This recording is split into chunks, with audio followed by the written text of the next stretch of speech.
Tommy, we're at the Extraordinary Travel Festival. You're an extraordinary traveller, I've heard.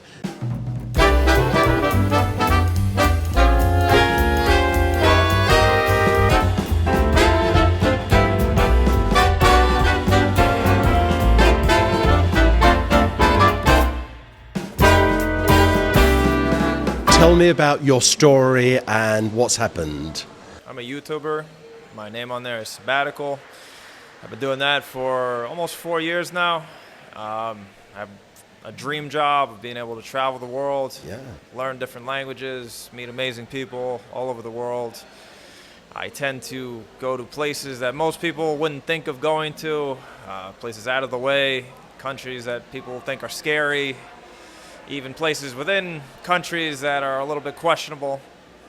But I do it for the love of... Are you chasing this 193, or are you on your own just personal journey of discovery?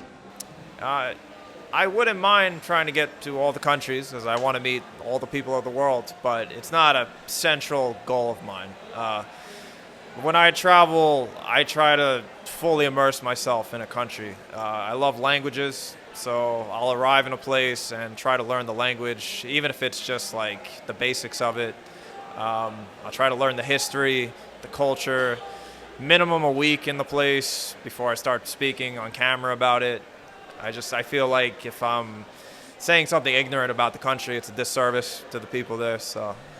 So the storytelling element is quite important for you when you travel. You like to share the experiences on your YouTube so others can see, and hopefully you inspire them to travel. You could say that, yeah. If nothing else, yes. I hope to inspire people. I hope to help people think about leaving their comfort zone, to change stereotypes about certain nations. And you've gone to off-the-beaten-track destinations. With your travel experiences, do you think that's changed your perception of the world and of people? Oh, of course, yeah.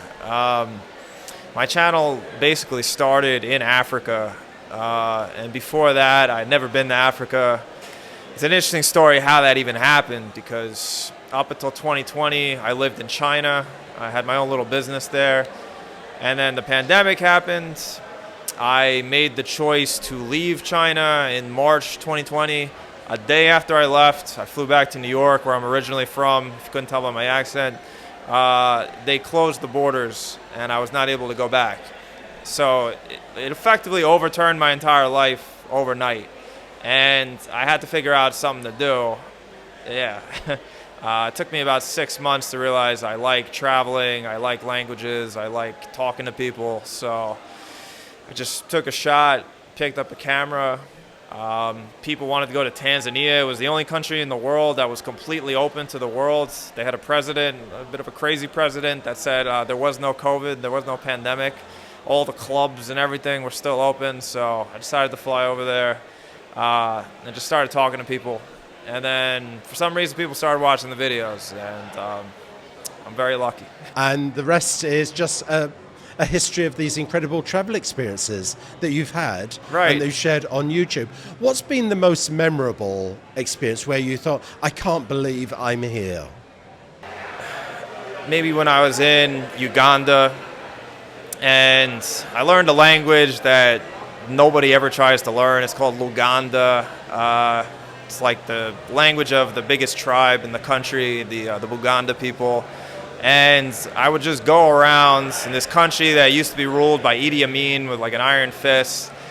And I would just start speaking the language, and people would just have like the most lovely reaction possible. They'd be practically falling over themselves, like, oh my God, you learned our language. What's up? Oh, please come, like, you know, like meet my wife, meet my friends, everything. And it was just very touching. And I had never expected that Africa was going to be like that. I thought, I don't know. People told me it was dangerous. People told me, you know, I'm going to get malaria. Somebody's going to stab me or something. And it wasn't like that at all.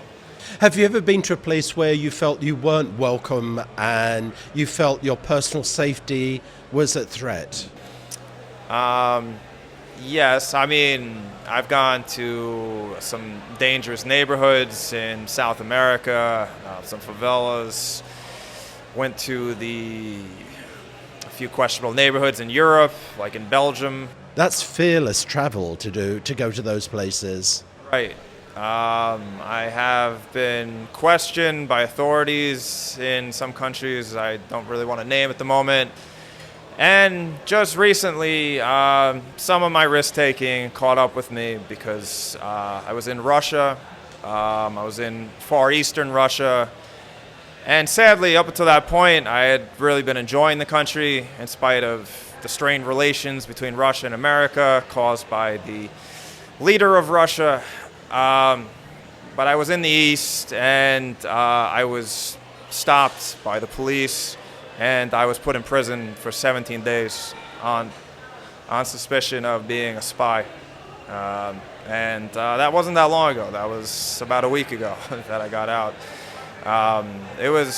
That would be pretty scary to end up in jail there for that time. It was a very difficult experience, yes, because I was brought up on a fake crime. I was put before what seemed like a corrupt trial, and I just thrown in there. And did you have to pay to get out, or how did you resolve the situation? I wish that option was available. I have been to countries where that is an option, but I'm generally against bribery. But yeah. That wasn't the case. This is, I think, an ignorant, over-aggressive FSB officer who thought he had caught the American spy and did not realize, even after showing that I had a YouTube channel, a fairly large YouTube channel, where I'd made literally positive videos of the country. I was humanizing the Russian people at a time when everyone hates that nation. And this genius decided that I'm a threat to the country. And I wouldn't want to end up in a Russian jail. No, I don't think anybody would want that. It was... but you lived it, you survived it, and you're here, thank goodness. Yeah, this is... I don't think I've ever more appreciated a trip to Thailand than right now at the moment. What about food? You travel around, and what would be the highlight places to go for foodies? That is a good question. I tend to try to appreciate the food everywhere I go, but some nations are definitely better at this than others. Thailand is a top destination. My personal favorite is China. I lived in China for 6 years. And you're eating the street food, the regular food, not just restaurants all the time? I mean, I started off eating the street food all the time, but that could be questionable for your stomach, so I had to move on from that. But one thing that a lot of people don't know about China is that there's considered to be 12 big cuisines in China, and each of these cuisines is the equivalent of like an entire nation's cuisine. So, for example, you have like Sichuan cuisine, which is generally very spicy. You have Guangdong cuisine. This is like where American Chinese food, like the Chinese food in the West generally came from, because all the immigrants came from there. You have like Shanghainese food. So, and each of them have like special stuff, like a main dish that's great and everything. So you have such a large variety, and there's no like questionable animals. That's, like a kind of a stereotype. Not to say that they don't eat dogs once in a while, but that's like a very small subsection of it. Is there a weirdest dish that you've eaten that you thought, this is unusual? There's a dish called, well, not really a dish, but like a style of food called hot pot, where you effectively cook your own meal. They just bring out the vegetables, the meat and everything, you throw it in the pot.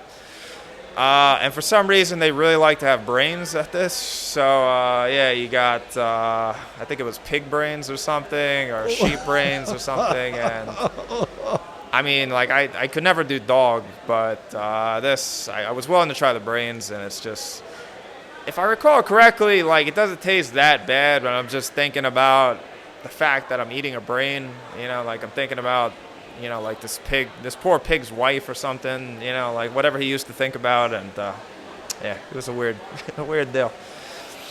What place would you recommend people not to visit if they're just starting their travel and adventures, and maybe they're inexperienced travelers?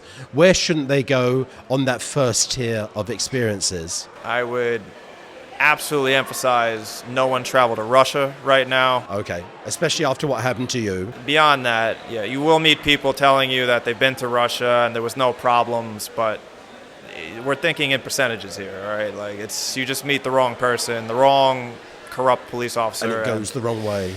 In terms of a region, I really hate to say this because this is like my favorite region to travel, but I wouldn't recommend beginner travelers start with Africa, just because there's additional challenges, yeah. If they do go to Africa, start with something like Tanzania, where you have like Zanzibar, friendly people, and even though like it's a little less developed and it's like harder to get around, it's like, you know, it's not too bad. What's your relationship with airports? Delays and frustrations, or it's just part of the deal to get somewhere? I often miss flights, but that's just part of my personality. I don't know. I've been in quite a few airports at this point. I have generally started to like them more now that I have like travel points and bonuses because I get to go to lounges sometimes. But And what's your preferred mode of travel? Air, road, or sea? Definitely not sea because I get seasick. I like the romanticism of traveling by land, being able to see everything, you know, out your window, seeing like the whole journey. This is not always an option or a realistic option, but as an example, like I just finished a trip. Well, it kind of got interrupted because of the Russia stuff, but I wanted to go from Ireland all the way over to Japan by land without planes, basically. And I was like 98% of the way there. I was just going to like cross back into China and then take like a boat to Japan or something like that. But You got interrupted with I got Russia. interrupted, yeah. Yeah. Where's next on the list? Well, I still got to get to Japan to finish that trip. So this is kind of like a side trip, an excursion. So I think it's kind of cheating, but I'll fly there instead and go up to Hokkaido, look out at the Pacific Ocean, and then think about how I started the Atlantic and finished the whole thing. We need to follow you on your YouTube channel. Keep traveling. Thanks for meeting us today at the Extraordinary Travel Festival and for having a conversation on Traveller's World. I'm in awe of your experiences. I'm not in awe of you being locked up in Russia. Beware inexperienced travelers, Yeah. but keep traveling. Thank you. It was my pleasure being here. Thank you.